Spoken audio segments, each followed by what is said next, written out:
আজকে তোমাদেরকে একটু আপডেট দিই। সো তোমাদেরকে দেখাই, এই বাস্কেটটা ভরা মানে আয়রনের কাপড় চোপড় ছিল।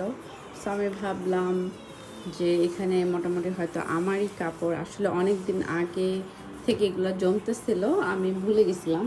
সো আজকে ভাবলাম একটু টাইম পাইছি, আজকে একটু আয়রন করি।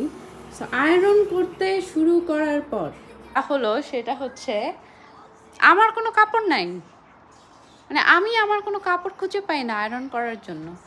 সো আমি এই পর্যন্ত আমার একটা সালোয়ার শুধু আয়রন করেছি, বাকি সব দেখে। এই হচ্ছে ইভানের,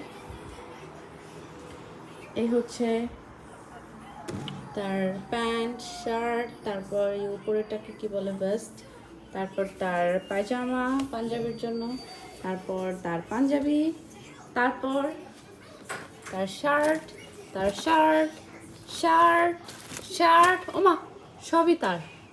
মানে আমি জীবনে বাসায় কারো কাপড় আয়রন করি নাই কোনো দিন, এক্সেপ্ট মনে হয় আমার আব্বার কিছু কাপড় চোপড় ছাড়া। আর এখন আমার ছেলের কাপড়, সব আমার ছেলের কাপড়।